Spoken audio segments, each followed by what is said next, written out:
Hi, hello, how are you? I'm Alex, and welcome to my channel where I provide my opinions on books that nobody asked for. I hope you're doing well, and if not, that's okay. I get it, don't worry. And I hope your day only gets better or your week only gets better. Today, I will be talking about the 6 books that I read in the 6th month of 2021. It has been a very productive reading month for me. I'm typically a pretty slow reader, so I'd say 6 books in a month is pretty good. I always admire those booktubers that read like 20 books in a month. I wish. But in any case, it was a good reading month for me. I spent a lot of time at the cottage, so I didn't have any internet access, and it was just me, my books, and the lake, pretty much, which is the only way that I would like to do life, to be honest. I also discovered a new favorite this month, so I'm really excited to talk about that. And yeah, let's get on with the video. The first book that I read this month was 100 Years of Solitude by Gabriel Garcia Marquez. It'll not come to a surprise to anyone that this book is phenomenal. It's very famous for a reason. Marquez created the magical realism genre with this book, and it's very telling in the way that Marquez so perfectly blurs the lines between reality and unreality to the point that even unrealistic aspects of the book seem true and seem real. And I tried reading it a few times before and I never made it past page 50, but I persevered and I made it through, and I think it was worth it. I gave it so many chances because a booktuber that I really like, Emmy, raves about this book. It's one of her favorite books. I think she says it's the best book she's ever read, so I just wanted to understand the story at that level. And it follows the Buendia family. It starts with Jose Arcadio Buendia. It follows each individual within the family line and their lives in Macondo, which is a fictional town. And I really liked Marquez's use of the time metaphor, like the discussion of how everything that's born, everything that's alive eventually succumbs to decay, which is what happens to the Buendia family, beginning with Jose Arcadio and ending with Aureliano. And one of the things that I think made me quit at page 50 the first few times is just that a lot of these characters have the same name in this book, so I found it really hard to keep track, and there's even a family tree that I dog-eared. And I found that this time around I flipped back to this family tree a lot, and it made it a lot easier to keep track of the story and to keep track of the characters. So yeah, it felt good to finally give this a real chance. It's very dramatic. A lot happens in this book. I found that it was a page turner, however it was exhausting to read. It is quite accessible. I find the language to be relatively accessible and easy to read. So if you're trying to get into classics, this is probably a good one to read. I highly recommend this. It has been well loved by so many others. I think it's kind of one of those books that you either love it or you can't stand it, and the first few attempts that I read it, I couldn't stand it, but I'm glad that I gave it another chance and that I finally got through it, and I'm looking forward to rereading it because this feels like the kind of book that you get something new out of it with every reread. After that, I read a well-loved middle grade book that I've been putting off for a really long time, and I finally got around to reading it, and that's The Bad Beginning by Lemony Snicket. I know, I can't believe I waited until I was 23 to finally start the series, but here I am. I quite enjoyed this. I really love middle grade fiction. I think it's so important for any age to read middle grade fiction, and I think it can be enjoyed by anyone as long as it's well done. I really appreciate children's books and young adult books that are written in a way that isn't condescending to the reader, because just because a reader is young, it doesn't mean that they're not smart. And the magic of middle grade fiction is that it's written for the purpose to draw young readers in and to make them into readers and to make them love books. So, of course, this book was written to be loved. And I'm really glad that I finally got around to reading it. I'm looking forward to continuing with the series. And I also really want to continue watching the TV series because I started watching it in, I think, my first year of university, which feels like ages ago now.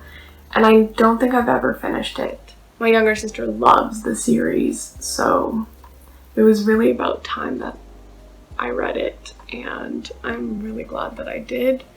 I love how Lemony Snicket integrates definitions of certain words that he uses, which encourages young readers to broaden their vocabulary and to be curious about words and what they mean. And I love the storytelling style. I like the art in it. There's some illustrations throughout the book, which I thought were fantastic, and I think the cover is fantastic, and I look forward to reading the other 12 books in the series. So yeah, that's The Bad Beginning. Next up, I read We Were Liars by E. Lockheart. I feel like I have so many feelings about this book, and it's not going to be what anybody wants to hear. This book is obviously very popular. It has become super popular on TikTok, I think, and I've seen it spoken about a bunch on BookTube, and I have a lot of friends that read it back in high school, and my younger sister read it and really liked it. And I figured, you know, I'm finally going to read We Were Liars. One of the biggest aspects about this book is that it has a huge plot twist that no one sees coming and that people find very emotional. So I was really looking forward to that. And I don't typically read young adult fiction just because I feel like I've moved on from the genre. But, you know, there are some young adult fictions that I do tend to enjoy. So I was looking forward to reading this because it's very well received and raved about. And it follows the family, the Sinclair family, specifically the main character. I believe her name is Candace, but I'm not sure. And they go to this island every year where each sister of the grandfather who owns the island owns a cottage on the island, and all the cousins, including the main character, you know, they get together and they live with their parents up at the cottages every summer, and they go boating and swimming, and they eat junk food and enjoy the heat of the summer and escape the existence of school and their hometowns. And this book follows, like I said, Candace Sinclair, I think that's her name, and this terrible accident that happened to her a couple years ago. And it's always alluded to what the accident was, but we never actually get all the information at first because the main character has amnesia, or selective amnesia, so she can't remember everything that happened. And even when she asks her cousins about it, the summer that she goes back to the island, they're like, oh, you don't remember? Well, our parents always told us that we're not supposed to talk about it with you, and the doctors say that you're supposed to figure it out on your own. So we only ever get snippets of what happened that summer as the main character figures it out.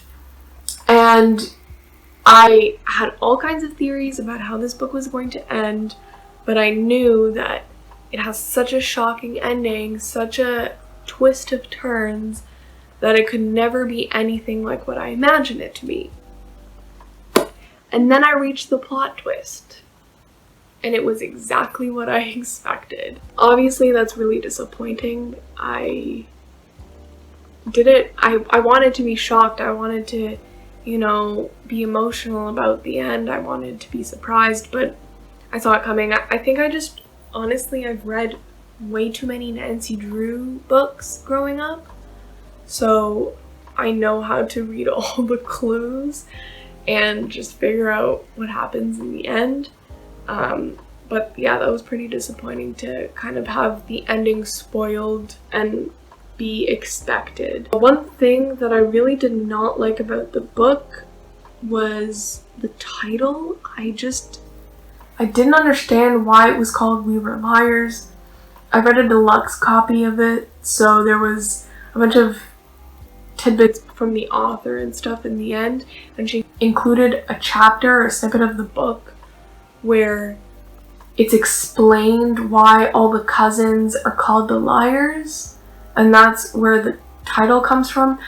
But I didn't understand why she removed it out of the final edit. If that's the title of your book, I feel like that short explanation is necessary to the story, because obviously not all details within a story needs to be explained, but this just felt relevant. Like, how are you gonna call it We Were Liars and then never have any backstory to that? Why are they liars? I don't understand why it is not explained in this book. There was no lying. Or there was lying, but it wasn't like nothing more than what young kids do, you know what I mean? In any case, I really like the writing style of Lockhart, and I appreciated the book, and I understand why it was so well liked. I wish I had read it as a teenager, because I feel like I would have ate it up. I feel like I would have appreciated it so much more. So yeah, that's We Were Liars. Next up was a super atmospheric read, and that was The Greengage Summer by Rumer Goden. I really loved this book. It was such a sweet, short little book about these 5 children, I believe, who are on holiday with their mom from England, and once they reach France, their mom gets sick. So these young kids are left to fend for themselves in a hotel in the countryside of France, and they get up to all kinds of mischief, as young children usually do. It's really beautifully written. You really feel like you're there in the countryside of France, so it's a perfect read to take a vacation when you can't go on vacation. And I just really loved waking up in the morning and sitting with this outside and drinking my coffee and enjoying the descriptions of the garden and the hotel property and all that. It went in a direction that I did not expect at all. I still thought it was excellent. I said that this is one of the books that I read this year that made me happy, and it did. And I highly recommend it. It's a very quick read, and it's the perfect escape, I think. So yeah, that's The Greengage Summer. And next up was a really big surprise for me. I think I even mentioned it in my mid-year book tag as the biggest surprise of this year, and that's Dune by Frank Herbert. I did not expect to like this as much as I did. I've been putting off reading it for a long time because of how intimidated I was by it. It's a very long book.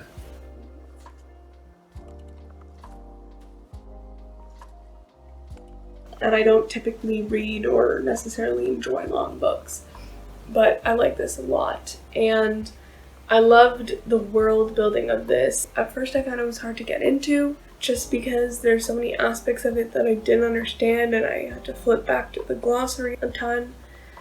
But eventually you really get into the world, and it's phenomenal how much detail went into creating this book and the setting of this book. I'm very excited to see the movie. I loved the setting of this, which was on Arrakis, which is a desert planet. So I found the descriptions very beautiful and very well done. I like the parallels with the politics and the history of the relationship between North America and the Middle East, and the extraction of oil and other goods and resources from the Middle East, and the war in the Middle East. I really liked how at the end of the book it had a bunch of appendixes. I don't know what the word is. But there was like Appendix 1 was about the ecology of Dune, and Appendix 2 was about the religion, and then there was one about the politics, and there were a ton of maps in here, and there was a glossary, of course, because I feel like science fiction always has to come with a glossary, because there are always going to be invented terms that don't necessarily make sense to the reader at first. I found myself unattached to a lot of these characters, but still very intrigued about their storyline, and I was looking forward to see how the Duke and his kingdom become integrated with the natives of Arrakis, who are called Fremen, I believe. I liked the first two books a lot more than the last one. The last one was just a little too dense in terms of politics and military strategy, so I just found that a little tedious to read. However, this book doesn't feel as long as it is. It's almost 700 pages, but it doesn't feel quite so long because it is a page turner and it does immerse the reader very intensely into the book, so you don't feel like you're spending so much time in the world, and if anything, you want to spend more time there. And I don't typically read series, but I'm actually really looking forward to reading the second book and potentially more of the books within this series. So yeah, that's Dune.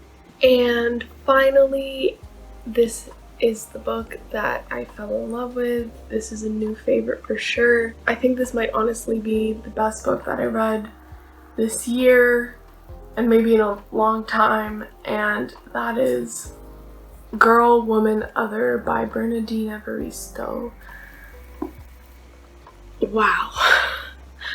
I have so much to say about this book, and I also find that I'm just speechless. This was phenomenal. It won the Booker Prize in 2019, and I think that's very well deserved. I think Evaristo has such an original way of writing her stories, and I'm really looking forward to reading her other books. I liked how she wrote very unconventionally, in the sense that the way she built sentences and paragraphs were not what's considered grammatically correct. A lot of the time she doesn't use capitals, she doesn't use a lot of punctuation, like most of her sentences don't end in a full stop or an exclamation or anything. And I think that's what adds to the beauty of this novel and the originality of it. It follows 12 different characters, mainly Black women living in England, and each chapter is written like a short story of its own, but every story is related to the story that came before it and the story that comes after it. And I think everything comes around full circle really, really, really well, and it ties it up really nicely in the end. And I love when a main character of one story plays kind of a secondary or a background character in another story, because you really get to see new perspectives that way. And I loved how this was dominated by female narrators and how it showed so many voices that were not male. And I thought that was phenomenal, because so many classic stories and popularized fiction are given male voices, and it's just nice to see something that is so saturated by the feminine voice. And I'm finding it really hard to find the words to talk about this book. Like, I feel like I'm so close to it. And we just follow all kinds of characters. Like, this is a whole melting pot of characters. There's a lesbian playwright, a jaded school teacher, a non-binary social media influencer, so many different voices, and it's just phenomenal. I can't stop recommending this book, and I can't believe it took me this long to read it. I'm really looking forward to rereading it. Like 100 Years of Solitude, I think this is the kind of book that you get something new out of it with every reread. A lot of reviews that I read, this book has gotten a lot of backlash from being unpracticed and just a feminist manifesto and all that, but I think these people have completely missed the mark of this book, and it's so much more than just about feminism, and I don't know, I loved how we also see so many perspectives of different ages Some of the characters are in their late teens or they're university students, and then others are elderly women. So it was just really interesting to have that kind of range of ages and to see different storytelling perspectives. I really, really appreciated that, and I just loved soaking this book up. You must read this. Girl, woman, other. Okay, folks, that is all for today. I hope you liked this video. I hope you enjoyed seeing what I read in June. And if you'd like to see more videos like this, I'd love to make more videos like this. I already read a couple really great books in July, so I'm excited to talk about those. And like this video if you like this video. Subscribe if you want to see more of my content and get more book recommendations. And enjoy the rest of your day. Bye-bye.